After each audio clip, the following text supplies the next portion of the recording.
everybody, we are trying this Facebook Live. The temperatures have been a little bit tough on our phone. It seems like when the phone starts to get really cold, it starts to affect the video. So I'm going to try and get through this. Today, you can see this is coming down. It started to pick up a little bit. We're looking here in southeastern PA like we got about 3 to 5 inches so far. I know some of you on the East Coast, but further down south have even more inches than we do. So good for you, or maybe not so much. But I figured while things are kind of dying down, I know this is gonna stop in about 1 or 2 hours. I figured why not start clearing the cars? And that gave me the idea, well, let me jump on here and give you guys some of my snow clearing tips that minimize scratching on your paint, because I know this is something that we're always concerned about. You can see here I got 2 candidates or victims, however you want to call it. So we have our black Durango SRT8 here. This is our daily driver, and then my Hummer H3, another daily driver. But for this example, I'm gonna pick the black car because we all know that scratches show up way more on dark colors than they do on their lighter counterparts. So first things first, the way I like to get started is let's warm up a little bit, and that includes the car. So I'm gonna hop in and get this started. And I guess I'll start with my first tip, which is keeping the key in your pocket, because I can't tell you how many times trying to get the scrapers out, the thing falls on the floor, and now you just started a whole other hunt. So this is a fob, so we can get away with that. I'm gonna hop in, and I have the defrost cranked up, everything warm, ready to go. And I know one of the first questions people have is, well, based on temperature differential, I mean, I could crack my windshield. I mean, you don't want to do that. Well, the answer is, if you really think about it, by the time the car warms up on the inside of the glass, you're looking right around the 60 degrees, and out here right this second, I think it's about in the low 20s. So we're not talking about this huge temperature differential. It's not like we're pouring hot boiling water on the windshield.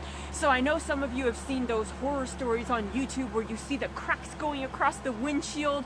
Well, that's more that the owner, either beknownst to him or her or unbeknownst to them, didn't know that they already had a spider crack or a tiny microscopic crack started. And in that instance, yeah, that can exacerbate the problem, and then you start seeing those large cracks. So to get started, I know a lot of people like to start on the front. Let's get this going because we need a drive. I actually like to start in the back. That way the warmth of the hood and the windshield will start to pre-melt the snow for us. It kind of creates a watery layer that makes it a lot easier to remove this stuff. Now, also, I hope a lot of you have already waxed your cars. That's probably the #1 thing I like to do before the season really hits. That makes the snow so much easier to remove and forms a protective barrier against dirt, debris hitting the roads, because I already saw the salt trucks, and next they're gonna plow. So to get started, I always like to use a step ladder, and the best kind of snow scraper or snow removal tool you can use are the foam ones. The only thing is that they run around 20 bucks, and I figure, well, I already got this lying around the house. Nylon bristles aren't so good. You definitely don't want to be scraping this against your paint, or worse, you don't want to hit it with with a shovel. I've seen so many people shoveling snow off their cars, and they say, well, I got shovel control like you've never seen. Well, snow gets heavy, and it's so easy to oops, and that's a tough scratch to remove, so we're not even going to go there. So if we're not going to touch our nylon bristles to the car, how else are we going to remove the snow? Well, the way I like to do it is use a nice microfiber towel, just like we use to wash our car. And what we're going to do is take your existing snow removal tool with the bristles, because I always like to reuse, and we're going to wrap this around just like that, and that's going to create a nice soft surface. So hang tight here. My rubber ball is actually in my pocket. I'll be right back.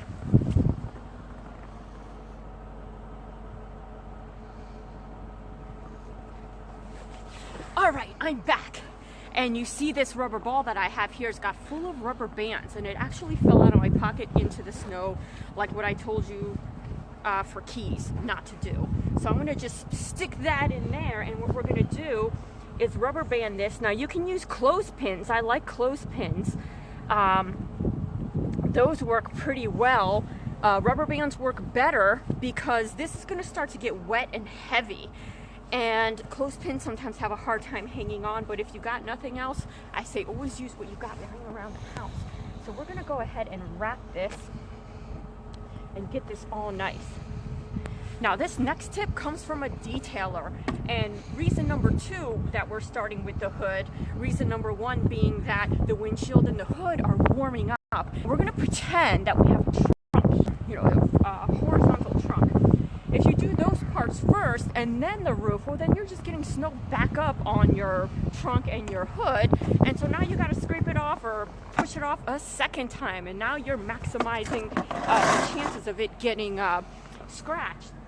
So I like to keep a step ladder. I moved this to the front of my garage so it's there ready to go. So I had this out because it is quite cold here. We're trying to move along. So tip number 1, and a detailer actually gave me this tip, is to not push the snow but pull the snow towards you, and also pull it in the direction of travel of your car. Now believe it or not, more than one detailer has told me this, because they said if you go ahead and get any micro scratches in your paint, it actually looks more natural and it matches the micro scratches or swirls that you already have on your car, because it's like debris hitting your car and it's going in the same direction. Now because multiple detailers have told me this, I just went ahead and went with it. So if you are any detailers watching this, I would love to hear your opinion denying or confirming this fact. Also, if you live in the Northeast, you're going to notice that this snow looks rather fluffy, which is for us. Normally we have a layer sheet of ice and then the snow on top, because our snow is wet and heavy. So what I'm doing here is clearing the snow and leaving, I would say, about ½ an inch of snow. The biggest purpose for doing this is you want to blind your other drivers as you're driving and having these big sheets of snow fall on them. So what you want to do is clear off enough snow so you get a fine mist at most coming at them. You don't want anything too blinding, but this will also protect your paint. You can see we have a layer of ice here, and we're going to leave that as is. I'm not going to remove that. I'm going to let the sun handle that tomorrow once this clears up. So now not all of us can reach the entire roof like in this situation. So here sometimes you can get a telescoping one that can reach a little bit further. Now in this case, us vertically challenged people, sometimes, yeah, we kind of do have to go side to side, which the detailers tell us not to do. But some of us, we don't got no choice. We're just way too short. But moving on to the roof now, you pretty much get the idea there. We're just taking the bulk of the snow off so we don't blind anyone driving. And the hood especially, you want to handle in the same manner. So with the glass, you can go ahead and go side to side. That really doesn't matter. Your glass is actually pretty tough. You can use your scraper on that as well. It's really tough to break. So you can go to town there. So I'm going to wait until where I suspect my hood meets my windshield, and you can see it already working. By the time I get in, this glass up here, or this ice up on the glass, isn't going to be much of a problem. So again, sticking with the direction of travel, the debris is hitting our car like this, and we're going to pull the snow in that same direction. So you detailers, I'm waiting to hear from you on whether or not this is true, but ever since they told me, quite a few of them, I've been following their advice. Heck, they know better than me. So again, you see, I'm not going all the way down to the paint, even with my microfiber cloth. I'm just getting the bulk of the snow, because by the time I get out of this driveway and I drive out of my development, a lot of this will have thrown off anyways. We're not going to be blinding anybody or surprising anyone. And you can see that with the car started here and warm, this stuff just pretty much slides right off. We're using that layer of water, plus this was waxed. So this is coming off all too easily. And again, if you have a layer of ice leave that on. The warmth of the hood is going to take care of that for you. But let's say you get into this area right here and say that your windshield wipers are just frozen under a layer of ice here. The best way to remove ice is not to, like I've seen some people, scrape it off this way. It's actually to let the hood warm up. That's going to create your watery barrier. Slip your fingers underneath the ice, pull it up and out of the way. So always pull it up vertically versus trying to shove ice across your paint. So that's my tip for ice. And also my final tip for ice on your windshields and your side windows is to scrape in the opposite direction that it forms. Now, if we think about it, precipitation falls down this way. So we want to scrape up like that. So you don't want to be scraping sideways because here you can hit your paint. Really, all you have to do is get your scraper up and under the ice and it'll actually peel right off. So those are some of my tips. I really want to hear some of your tips, especially you detailers out there. And as soon as you start getting grime on your car, like those road salts, you definitely want to get it washed. Don't let it sit on your paint for too long. Find an indoor detailer that uses a touchless system. So that's it for today. My hands are kind of frozen. I'll talk to you all later. If you've been watching me and you're like, who is this random chick on my timeline? My name is Rachel DeBarros. You can see many more of my videos on my YouTube channel. Just search Gearhead Diva. See you guys. I'm going back inside time.